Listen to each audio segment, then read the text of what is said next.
नमस्कार दोस्तों, मैं विकास कुमार हिस्टोरिका इंडिया में आपका स्वागत है।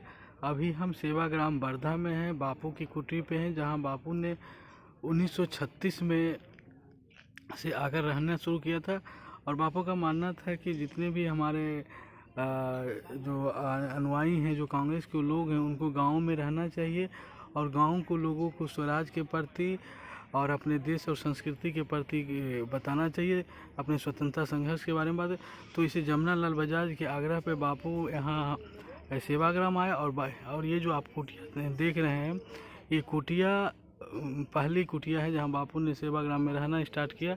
इसलिए इस कुटिया को हम लोग बापू का आदि निवास कहते हैं।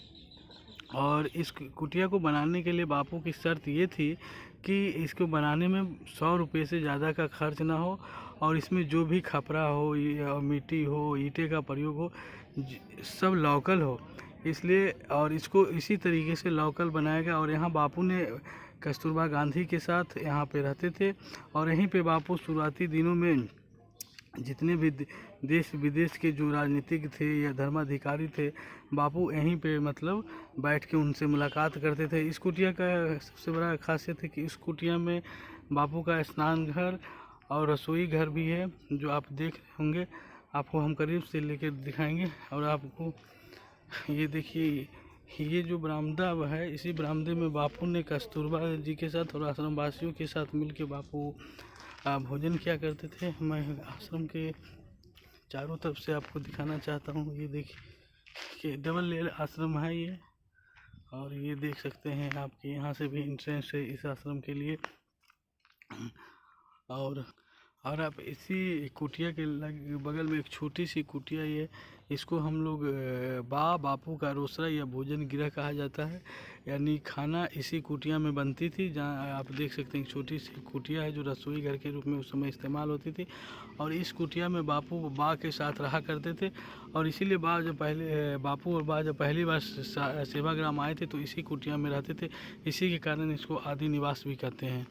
अब देख सकते हैं कि इसमें इंडिजिनस मटेरियल का उपयोग हुआ, मिट्टी के खपरे का उपयोग हुआ। और ये जो बल्ली और बाँस इसके छत में लगा हुआ है, सब यहीं का है, क्योंकि बापू का कहना था कि जो लोकल सामान है इसी से इसका। आप देख सकते हैं कि किस तरीके से आपको मैं इसके बनावट को दिखा सकता हूँ, और आप देख रहे होंगे। और बापू के भोजन से संबंधित कुछ सलाहें थी कि भोजन जो हो सादा हो, शाकाहारी हो, और भोजन पे 8 अंश से ज़्यादा का खर्च ना हो। और आप देख सकते हैं कि यहाँ पे कुछ बोर्ड लगे हैं, जिस बोर्ड में आपको मैं दिखाना चाहता हूँ।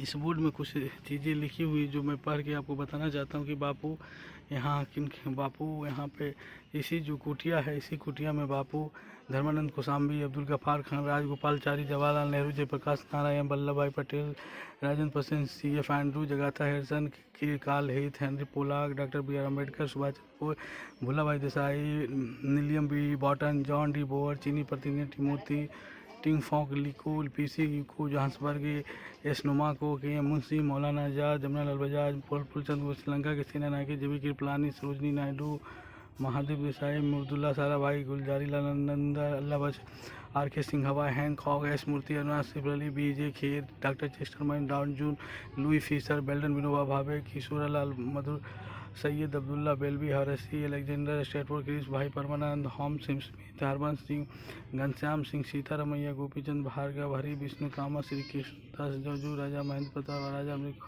तुगज आदि देश विदेश के महान लोगों से गांधी जी इसी आश्रम में मिले। और इस आश्रम की सबसे खास बात है कि सन 1942 की जो भारत छोड़ो आंदोलन की सभा हुई थी, इसी निवास में हुई थी। इसलिए इस कुटिया का बड़ा महत्वपूर्ण है।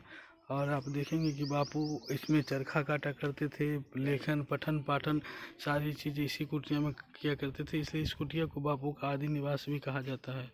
इस कुटिया को हम चारों तरफ से आपको दिखाना चाहते हैं, बापू की जो आदि निवास कुटिया है, क्योंकि इसी कुटिया में आपको रसोई घर भी है, बापू का स्नान गृह भी है।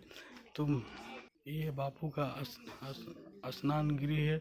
आप देख सकते हैं कि बापू जल चिकित्सा के कारण टीने का टब का प्रयोग करते थे। फिर जमना लाल बजाज ने उन्हें एक मार्बल का टब प्रोवाइड किया, और इस गर्मी से बचने के लिए लुई स्पेशल ने इसी का उपयोग किया था।